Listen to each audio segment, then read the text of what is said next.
Thanks for joining us. We wanted to do things a little differently today and talk about some of the recent news coming out of Apple, the customer message from Tim Cook about the FBI asking them for help busting into terrorist iPhone from the San Bernardino attack of December of 2015.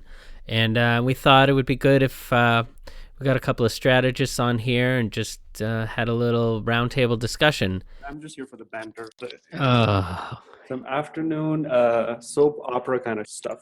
No, podcasts are all about banter. Yeah, thanks, guys. I really appreciate it. And here we go.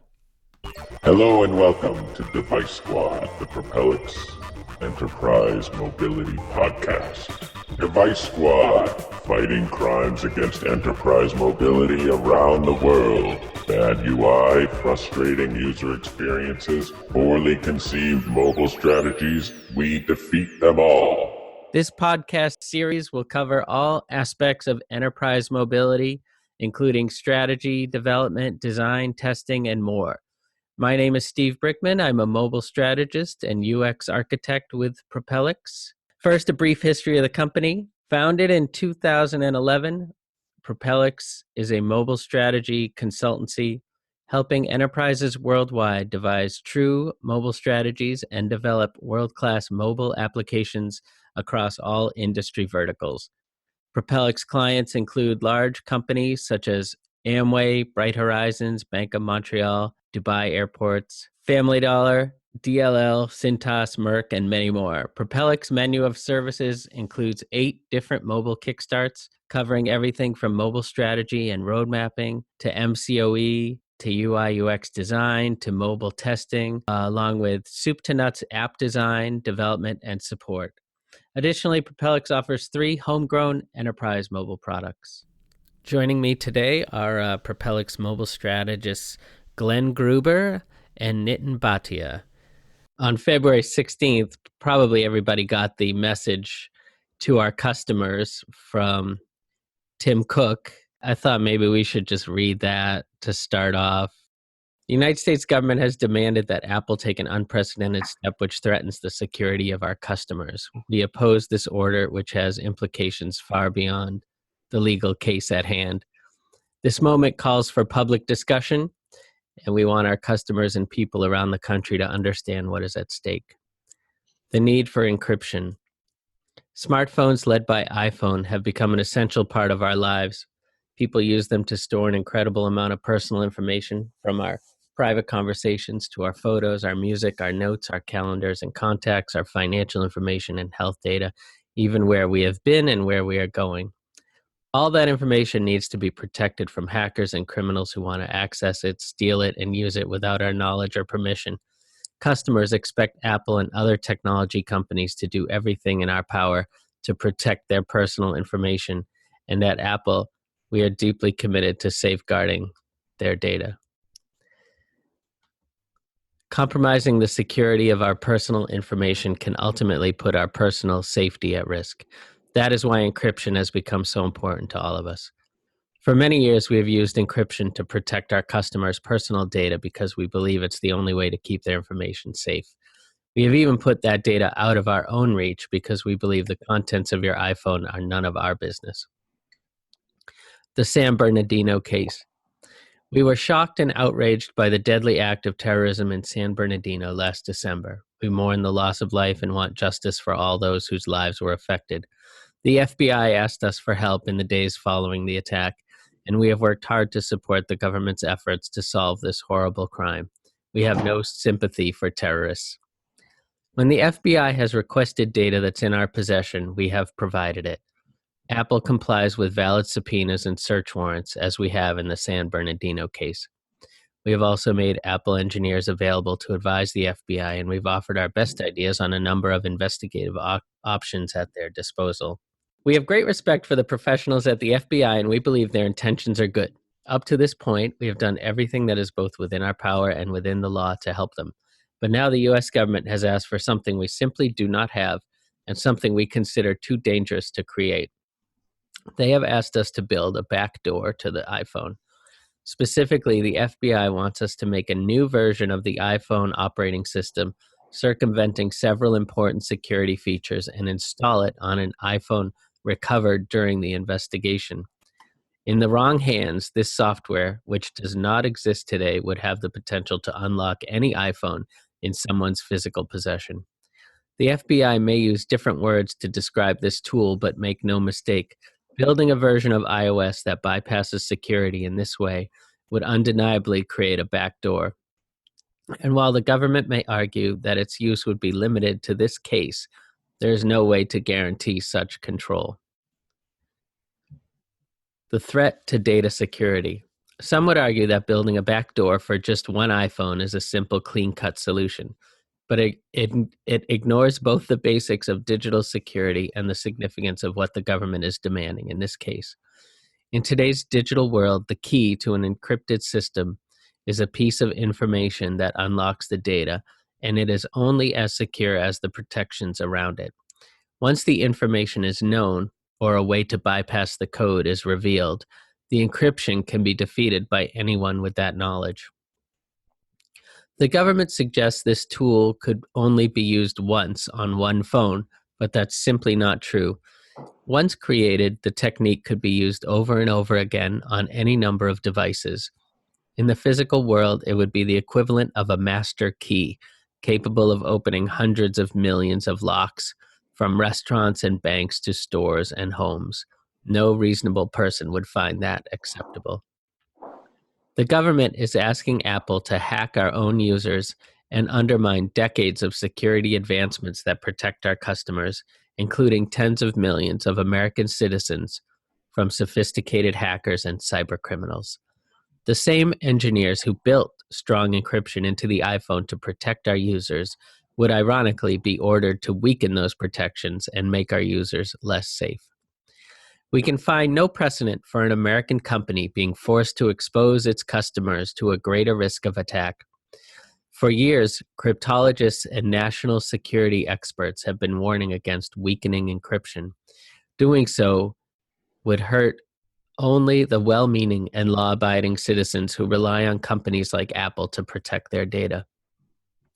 Criminals and bad actors will still encrypt using tools that are readily available to them. A dangerous precedent. Rather than asking for legislative action through Congress, the FBI is proposing an unprecedented use of the All Writs Act of 1789 to justify an expansion of its authority. Well, I think they probably, in 1789, they probably predicted something like this. Right? It doesn't seem too crazy. The government would have us remove security features and add new capabilities to the operating system, allowing a passcode to be input electronically. This would make it easier to unlock an iPhone by, quote, brute force, trying thousands or millions of combinations with the speed of a modern computer. The implications of the government's demands are chilling. If the government can use the All Writs Act to make it easier to unlock your phone, it would have the power to reach into anyone's device to capture their data. The government could extend this breach of privacy and demand that Apple build surveillance software to intercept your messages, access your health records or financial data, track your location, or even access your phone's microphone or camera without your knowledge. Opposing this order is not something we take lightly. We feel we must speak up in the face of what we see as an overreach by the U.S. government. We are challenging the FBI's demands with the deepest respect for American democracy and a love of our country. We believe it would be in the best interest of everyone to step back and consider the implications. While we believe the FBI's intentions are good, it would be wrong for the government to force us to build a backdoor into our products. And ultimately, we fear that this demand would undermine the very freedoms and liberty our government is meant to protect. Tim Cook. I want to know what that 1789, I want to know what the Writs Act says. Well, I think someone can Google that at some point. It might not even be written in English. It might have all those Shakespeare-y words in there. All right, I found it. It's very short. The Supreme Court and all courts established by act of Congress may issue all writs necessary or appropriate in aid of their respective jurisdictions and agreeable to the usages and principles of law. An alternative writ or Rule nisi may be issued by a justice or judge of a court which has jurisdiction. Okay, I'm not. It basically says that they could do whatever they want. Well, I mean, like to They me, have to. Probably. I mean, I'm not a lawyer. I don't even play one on TV, but there are a couple of things I think about when I read this and read a bunch of other articles surrounding it. Your point that this was clearly not contemplated back in 1789, that we're going to use this to look at devices where we're now storing just about everything about our lives. So there's that piece of it. There's also the wiretapping issues that came out of what was it, the Patriot Act? Right after 2001, and it's almost like saying that, well, we have these protections because and kind of governmental oversight and review to say which of these can go forward, which are eligible in terms, unlike the way that it's portrayed in Tim Cook's letter. It could be anything. Well, I guess to some extent it can, simply because it's almost like getting a grand jury indictment on these. Like they're almost always provided. It's you can indict a ham sandwich kind of thought there. So it can begin to reach further and further. But I think that the one part that if anything's a slippery slope in this kind of discussion, the one part that isn't even addressed by Tim Cook's letter is, this is all good and well when we look within the boundaries of the U.S. government, but Apple operates in hundreds of countries. Many of them are repressive or autocratic regimes that don't have the same respect for rule of law, perhaps, that we do here in the U.S. So what happens when China or Russia or Hugo Chavez in Venezuela starts making the same requests? They're governments of real countries, that they operate. So, would Apple be able to say no to China, but yes to the U.S.? And I think that the answer to that is no. Like, whatever set of rules you adopt, they're going to have to adopt and live by across the globe. And that's, another, area of concern. And this is where maybe his statement of, kind of once the genie's out of the bottle, once this tool of code that they say that they have to write, and there's still an open question as to whether or not they can do that. The 5C in question, and this is another interesting discussion of the issue and device that they chose to litigate this. But the 5C doesn't have Touch ID. So there's questions about whether, and with Touch ID, now you're dealing with the secure enclave part, which is another separate from iOS, but another layer of security, which it's unclear whether today that's something that even Apple can go and upgrade the firmware, create a CIF of a sort for the secure enclave to bring down those protections. But once someone knows how to go about doing this, you're not going to put that genie back out of the bottle. And I think it's going to be hard to say that it's going to be restricted to just these few cases. Yeah, I mean, away from the political and philosophical discussion around this, just from a technology perspective, it is not hard for the FBI or for other groups around the world to be able to hack an iPhone. So I'm curious to know on why the FBI is pursuing for Apple to cooperate and provide such a kind of backdoor. I mean, you could go hire a bunch of hackers, Russia, China, or even in the United States. You could easily you find a lot of jailbroken iPhones, so you can do it and get into the iPhone by jailbreaking it. I think Apple has, and to your point, Glenn, I think Apple has been able to changed the secure enclave before. They have done that with the firmware to where they increase the amount of time between the amount of time it takes to type error or bad passcodes. They have changed that over time. So I think they have the ability to do it. They just they don't want to do it, which is fair for a private company not to cooperate with the government. I mean, it's clearly two different sides. I mean, there's government and then there's capitalism, and I don't think the two need to mix. I think this is a really interesting move by Apple. I mean, we can obviously assume that the FBI went to Apple, not publicly. They approached Apple. None of us knew about it. And then Apple chose to make it public, which I think is odd considering all the options they had at that point. I mean, they could have taken, some coders and had them work surreptitiously for the government so that, you know what I mean? I mean, there's a lot of ways that this could have been. Yeah. So I was reading some numbers around why the FBI did not want to do that.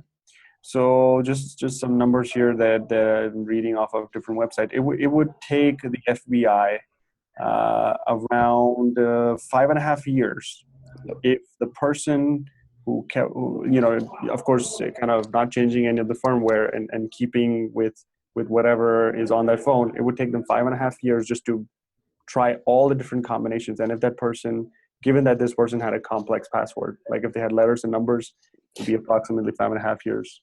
Yeah, but actually, the case that 5.5 years from what I recall was from just with the 4-pin password. Yeah. So that is so again, we're staying with the 5C, which does have iOS 8 or 9 on it. I forget which one, but it's still that smaller password. I mean, now with Touch ID and with iOS 9, you can have almost as long of a password as you want. And so you go from, going even from 4 digits to 6 digits, we'll take that 5.5 years to probably 10, because I or maybe even more, because I think you add about an order of magnitude number of combinations by adding the 2 extra digits. Yeah.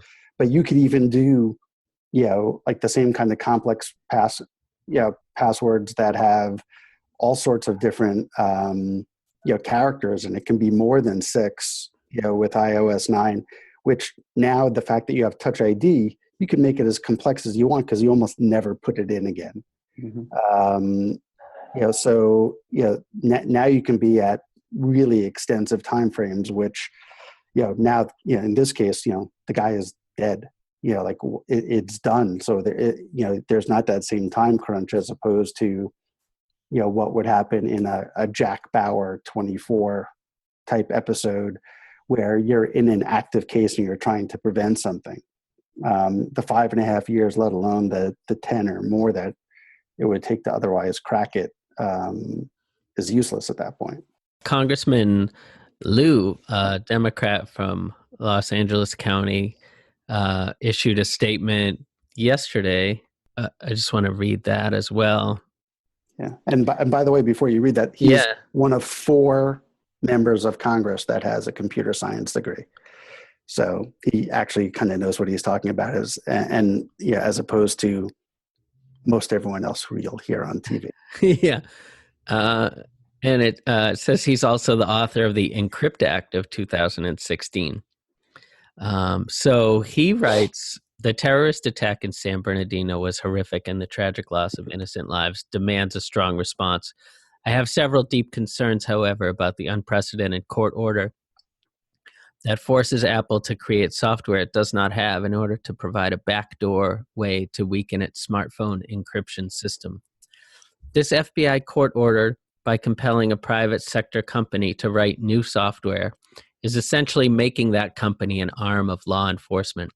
Private sector companies are not and should not be an arm of government or law enforcement. This court order also begs the question, where does this kind of coercion stop? Can the government force Facebook to create software that provides analytic data on who is likely to be a criminal? Can the government force Google to provide the names of all people who searched for the term ISIL? Can the government force Amazon to write software that identifies who might be suspicious based on the books they ordered? Forcing Apple to weaken its encryption system in this one case means the government can force Apple or any other private sector company to weaken encryption systems in all future cases. This precedent-setting action will both weaken the privacy of Americans and hurt American businesses. And how can the FBI ensure the software that it is forcing Apple to create won't fall into the wrong hands?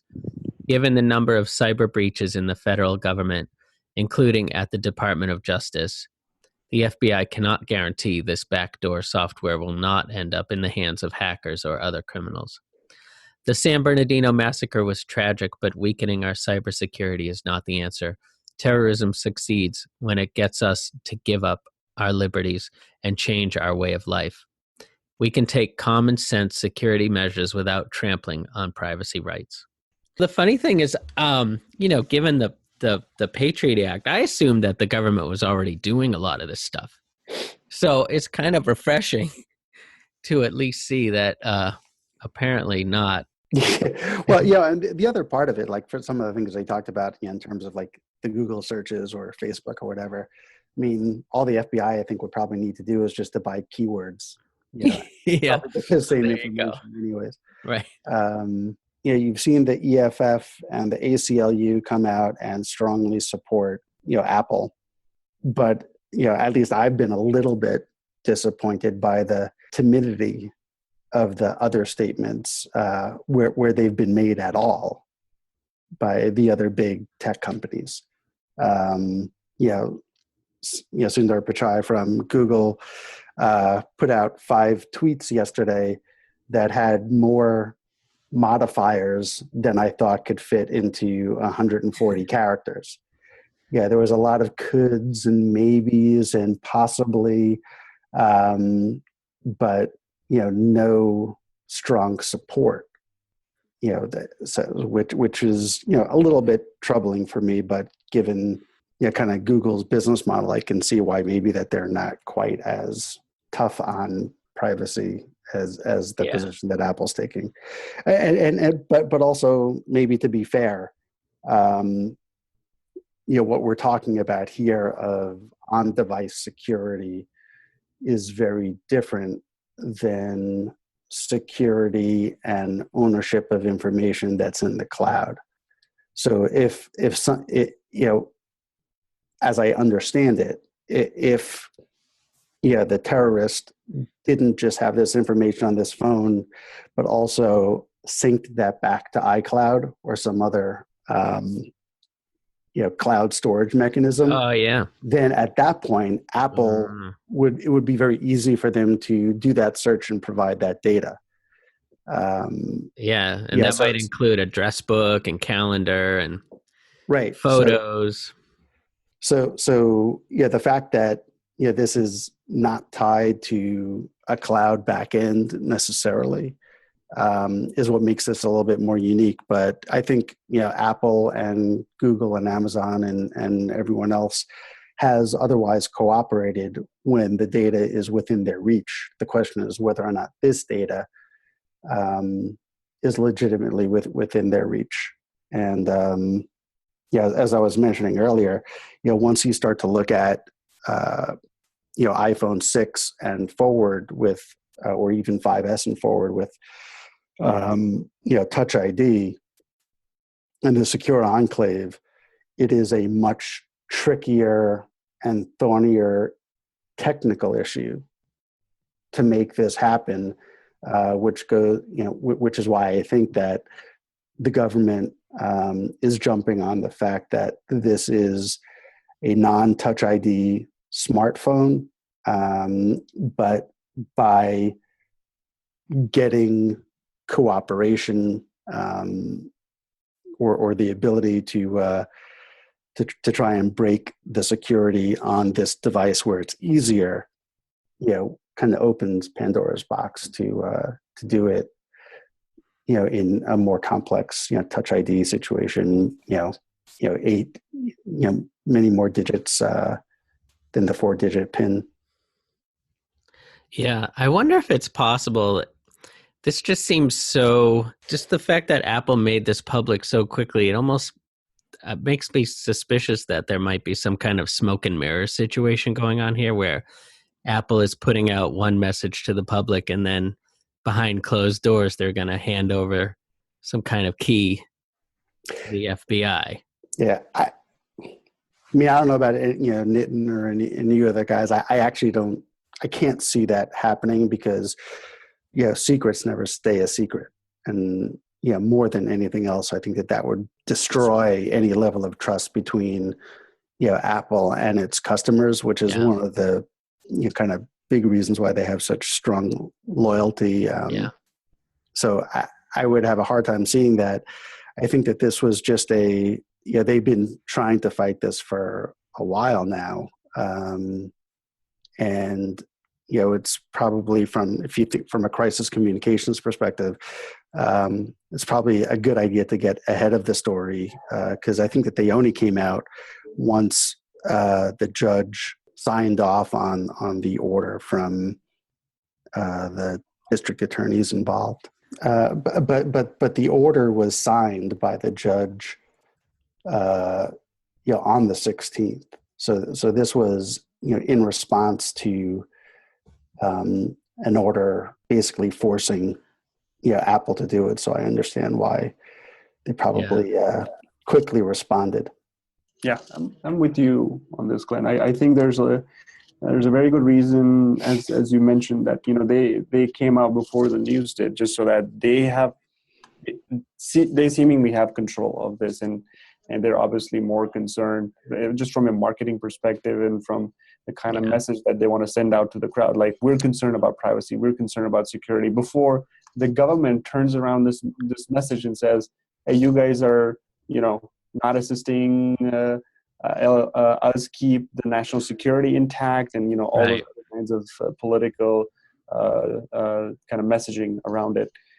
So I don't think, unless they drag Apple to court and they lose in court, that Apple will be willing to hand that off. And even after that, I think we'll see counter lawsuits, and they're going to file all kinds of petitions to do anything and everything possible. And I think Apple has enough pocket change to do that. I don't know if the government has enough time or money to do that. Oh, they can always raise the taxes on Apple and then have all the time and money that they need. But but I don't know. It's interesting on this because as it gets politicized, you've seen people like Trump and some of the other. Particularly from the GOP, who are typically the pro-business folks, but who are also the big anti-terrorist, tough-on-crime folks, not taking Apple's side here. So it's an interesting one. And the question is whether or not by rule of law, whether or not Apple can even win. Because as crazy as the fact that you're looking at a law from 1789 to base a decision on, the way it's written, it's obviously been easy to be interpreted by, the first judge to say that this is proper. So, you never know whether or not Apple ends up being compelled in some form or fashion to assist. Yeah, and I wonder if things would be different if, like, a Bush was still in the White House. He would say that Apple was aiding and abetting the enemy. Well, I mean, I think maybe. Yeah, Trump has probably said, almost as much, but I don't think Obama's chimed in on this one yet. I think he's wisely staying out of it. Yeah, well, I mean, I think, interestingly, a lot of the people who are currently in office, other than, Representative Liu, have also stayed kind of quiet because, at least some of the things I've read makes it seem that most of Congress would like to see this adjudicated in court one way or another, but they don't necessarily want to be part of, especially within an election cycle, to have to pass a law on this, particularly if the law says that the government gets to see everything that you have, no matter where it is, based on their own internal governance, which we always know how well that goes. So, it'll be interesting to see how this plays out. Yeah, certainly. I think it's really interesting in light of what Nitin is saying, that he's sure that Apple already has something like this and already has a way of breaking into the phone by jailbreaking it, and getting at that information is simply not offering the solution up.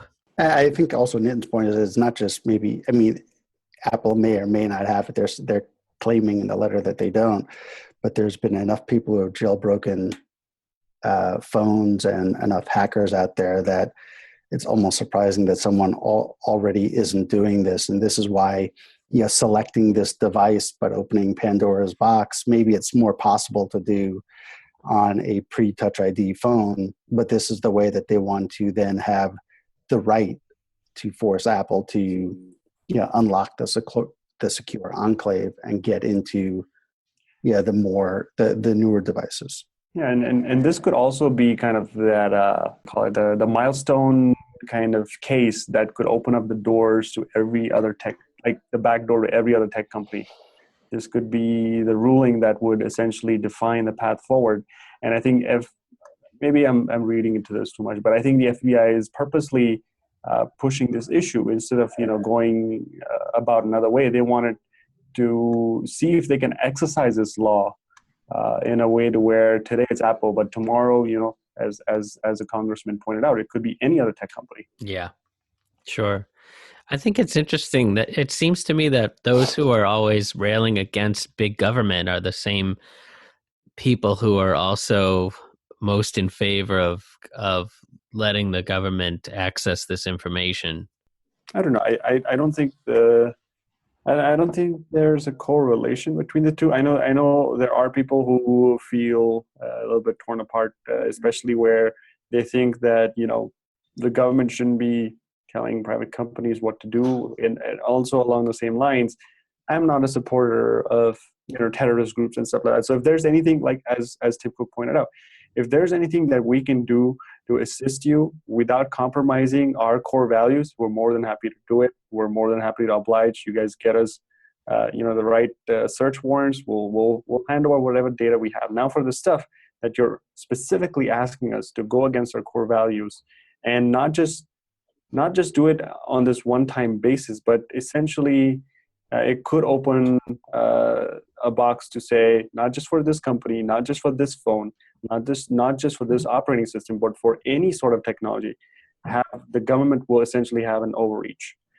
They could reach into anyone's pocket, get whatever information they wanted to, which creates a much larger issue. This is not about this one terrorist attack anymore. We're talking about millions, and as Glenn pointed out, millions and billions of people around the world use the iPhone. So what about other countries? How do they feel about opening the kind of creating this backdoor? Yeah, opening the Pandora's box. Yeah. So actually, just as an interesting thing, I was as we were on the phone, I was taking a look on Twitter, and I saw that Edward Snowden just tweeted a couple hours ago that former NSA CIA director Hayden, who, as he writes, wiretapped everyone in America for Bush, says that FBI's Apple order is dangerous. So there's a link to he's ex NSA, ex CIA chief. There's a link to an article in where he's siding with Apple here. So that's kind of interesting in and of itself. Yeah, I remember when Snowden said things like, if you knew what the FBI was able to access, you would, just be scared out of your wits. And so it was statements like that from him that led me to believe that some of this stuff was already being done. But he made it sound like, all of our web browsing and all that was all being captured already. Right, but that's stuff that's in the cloud. Again, that's the big differential here, is that we're talking that on-device security and only on-device information for stuff that's synced back to the cloud. I wonder if there is a way to get at that data, but just going through like an iCloud backup, and if there's a different legalities involved with that. Yeah. It'll be interesting to see if that's an approach that gets pursued. Glenn and Nitin, thanks for having the fortitude to come on and give your 2 cents. My pleasure. I can't wait to get audited from this podcast. Yeah, thanks for pulling this together, Steve. I think, at the end of it, I think it would be beneficial to step back and really kind of understand what the underlying issue is, and because there's a lot of, well, the code is really not asking for this, and Apple is really not doing this, and there's no, like, I saw a lot of that even on our internal channels yesterday, where we did not clearly understand what the court was asking Apple for. And Apple, in their letter to the customers, was also pretty vague in terms of what the court or the FBI was asking for. So I think to understand exactly what they were asking for and be able to then determine to say, yeah, this is ethical or not ethical. Right. Exactly. Tim Cook is saying that they're asking for sort of a master key that could be used to unlock any phone, basically. Yeah. Hundreds of millions of locks, he says. Yeah, I mean, essentially, it's a SIF, but it's a way to basically upload a file that allows you to subvert all of the key security practices that are in place. And yes, it needs to be, as part of that file, you have to have the unique ID, but we all know how to copy and paste. But most importantly, it needs to be signed by Apple for the phone to accept it. But once you have that file, it's very easy to just simply replace what device ID that we're talking about and use it again and again and again. That's where I think what Cook is referring to in terms of it's a master key. In this case, they're only asking to do it for the unique device, but the point is that you can then take that process and take that code and utilize it on any device. So I found this blog here, and it clearly states what the FBI is asking for. So in their request, they've asked for the following: Apple will bypass or disable the auto erase function whether or not it has been enabled. Apple will enable the FBI to submit passcodes to the subject device for testing electronically via physical device port, Bluetooth, Wi-Fi, or other protocol available on the subject device. And Apple will ensure that when the FBI submits passcodes to subject device, software running on the device will not purposefully introduce any additional delay between the passcode attempts beyond what is incurred by Apple hardware. So in plain English, the FBI wants to ensure that it can make an unlimited number of PIN guesses, that it can make them as fast as the hardware will allow, and that they won't have to pay an intern to hunch over the phone and type the PIN codes one at a time for the next 20 years. They want to guess passcodes from an external device like a laptop or a peripheral. So it looks like they want to be able to iterate through n number of iterations to be able to brute force into this phone. Right. And it sounds like exactly the sort of thing that would then provide them a master key that would let them bust into hundreds of millions of devices in countries around the world, just as Tim Cook is saying. So Yep. Probably not a good idea. Probably not. Probably. All right. Thanks for pulling this together, Steve. All right, guys. Thanks for joining. Yep. Thanks. Bye. And stay tuned for the next episode of Device Squad, Propellix Enterprise Mobility Podcast. Bye, everybody.